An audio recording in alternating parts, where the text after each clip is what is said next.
Is it okay if I do the whole thing in English, or do you want to like a translation? Who says English is fine? Who needs a translation? Awesome. Great. So, then... Testing. Wir müssten das andere Mikro nochmal... We have to switch on the other mic. Testing. There we go.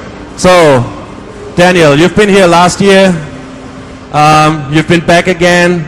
So, how do you feel about Gamescom this year, like being back in Cologne? It's a great experience. It feels like a reunion of old friends, lots of familiar faces.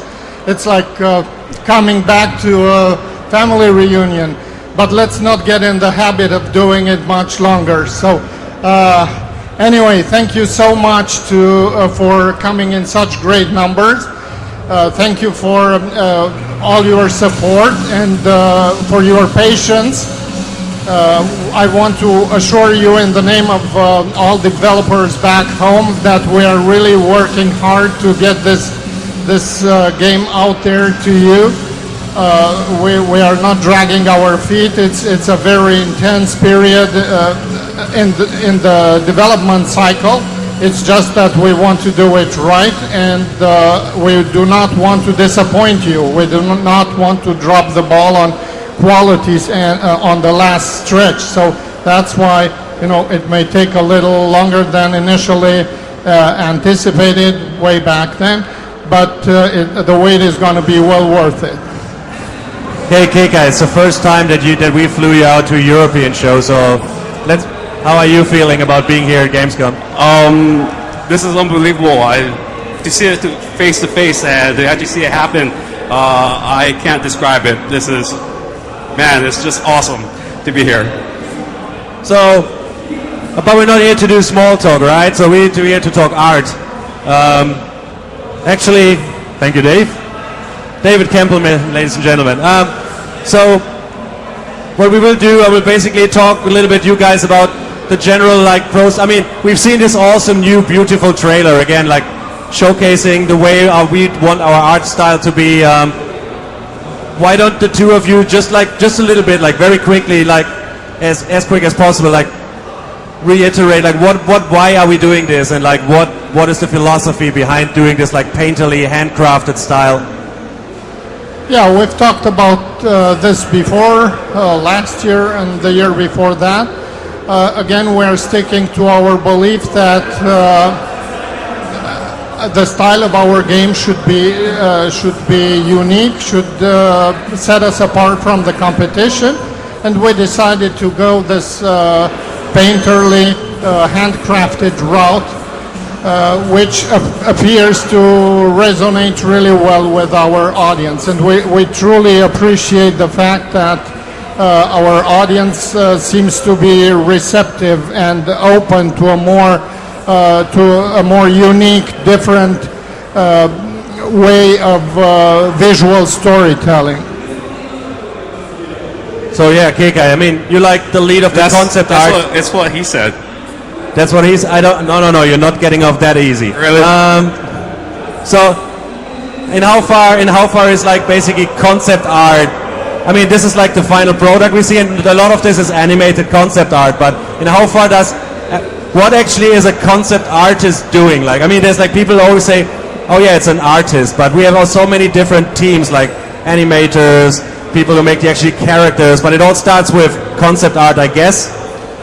Yeah, kind of. I mean, concept art is basically you have a blank slate and you're creating the building blocks of a visual language or world.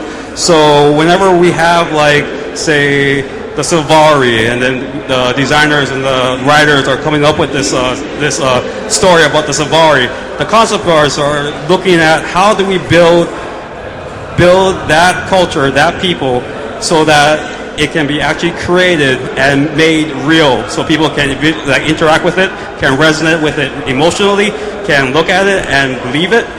So that involves building from the ground up everything from the iconic characters to the smallest of chairs. That what would a Sylvari chair look like? What would a Sylvari hero look like? So concept art is all that in between. Great. I mean, I think we asked this question last year, but most people probably forgot. It's this interesting thing in game development, especially in a game that is visually so stunning and appealing and has this like painterly handcrafted artisan style. Like, how does it work? Is it like, do you guys go to people and say like, I have this amazing piece of art, let's put this into the game? Or are the game developers coming to you and say like, we need something that is looking stunning? Or so how does this process of this collaboration between design of the game and art works? It's a very collaborative effort. There's a lot of going back and forth between the different departments. Another role that concept art has to fulfill is to inspire everybody. And I'm not talking just about artists. Engineers, writers, designers need to be all inspired, and our job is to create this imagery that everybody resonates to. So there's a common idea of what we are trying to achieve. But it's again a very organic, fluid, cooperative effort. All right, so I guess some of you might have questions about how art is done, or have other questions for Keika and Daniel. Before I open it up the mic to you guys, we have one question from Twitter. It's from Chronicle Redthorn, and he asked, like, other than the codons, are there other elements in the game that have sprung just solely from art? Like, there was just this piece of art, and then it's like, oh man, this is amazing, let's make it into the game.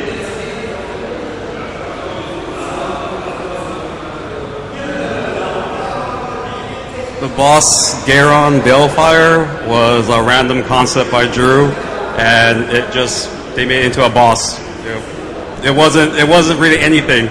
So basically you had the concept art and then they developed the lore, the character, and put it into the story. So basically just from this artwork, this whole story thing sprung? Yeah, so way back earlier in the project, we used to be able to do concept art illustrations over and over again, and we had all these pieces of it.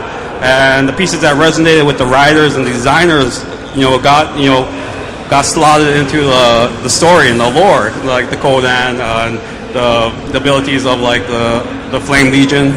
So we have many kind of things that just kind of like work back and forth. It kind of goes back into the whole collaboration thing where artists and designers talk back and forth to each other, and then sometimes the designers drive it, or sometimes the artists will drive it. That's great. So, who of you has a question for one of the two gentlemen with me up on stage? Okay, you might want to come forward a little bit. Gebt dem guten Mann Luft zum Atmen.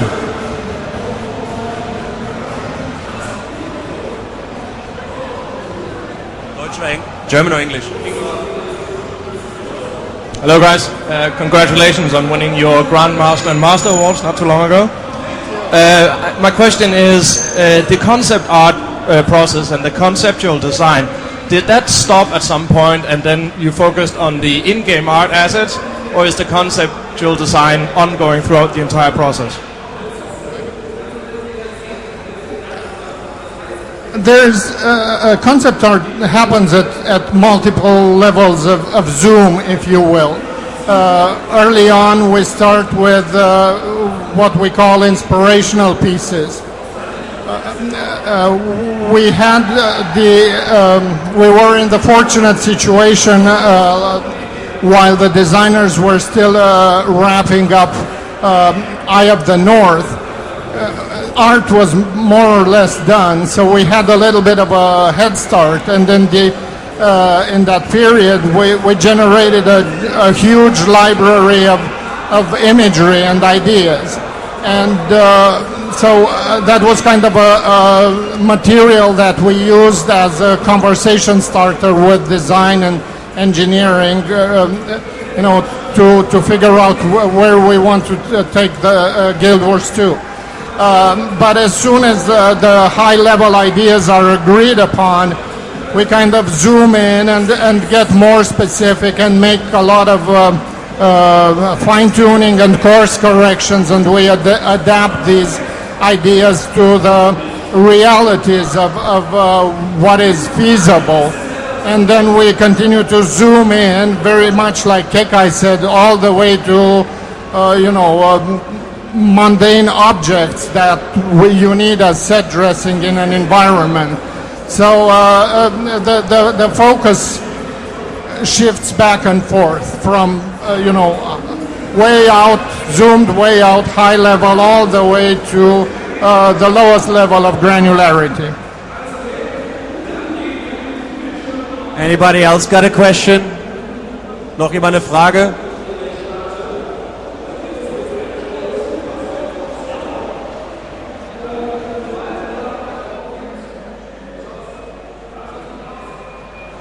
Now that Sylvari Week is over and you've released the new Sylvari design, can you tell us what the player base's reaction has been to the new design of the Sylvari?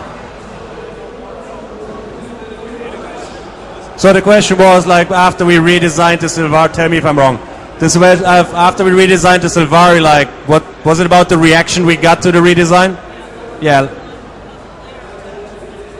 So, I mean, you probably read the forums as well, like, so do you know, like, how players reacted to the redesign of the Sylvari? I can tell, but... Well, it's more of a community question, but yeah, I think during the fan reception was quite well, actually. I think all the threads kind of exploded a little bit, right? Once Kristen and Reed wrote their articles or blog posts, I think fans really dug the idea, so... Yeah, so that was like kind of a trick question because then I'm reading the forums and Keikai's drawing. Yeah. Anybody else? Is it possible that we will see in future multiple options of voice? Die Jungs sind. Mit Voice hat nichts zu tun. That was a question about audio design, so different department.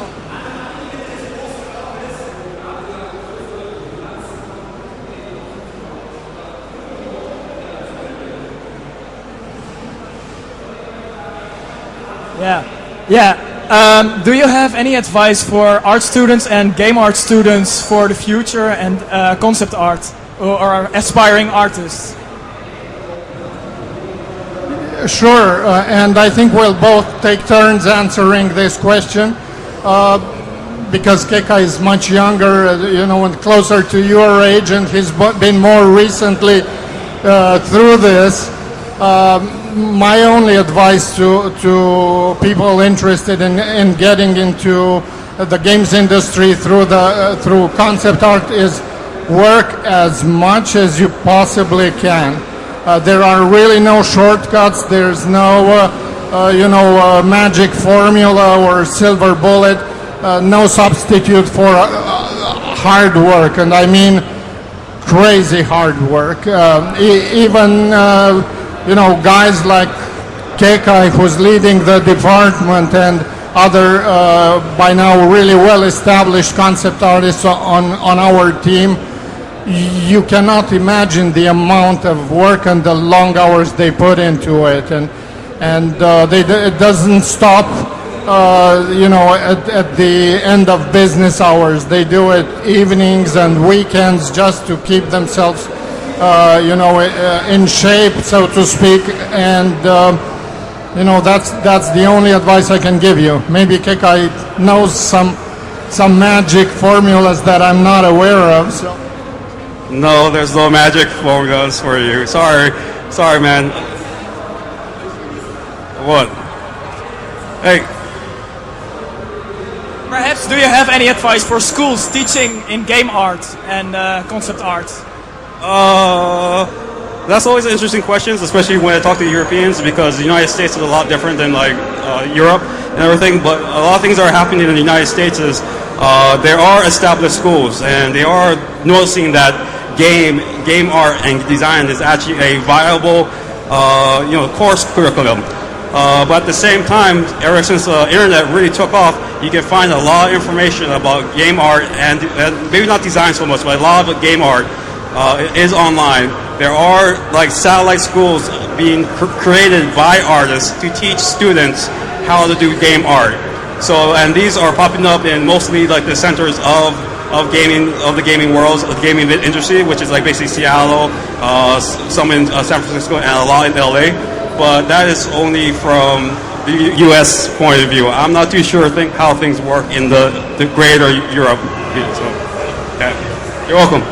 Okay, we're out of time, unfortunately. So, I would like to say one more thing. Once again, thank you. And please, all Guild Wars fans, make sure to take a good look at Wildstar, our good friends from California, and their beautiful game. Make sure to give it a fair shot and give it a hands-on try before you leave. Thank you. A big hand for Keika Kotaki and Daniel Dochu.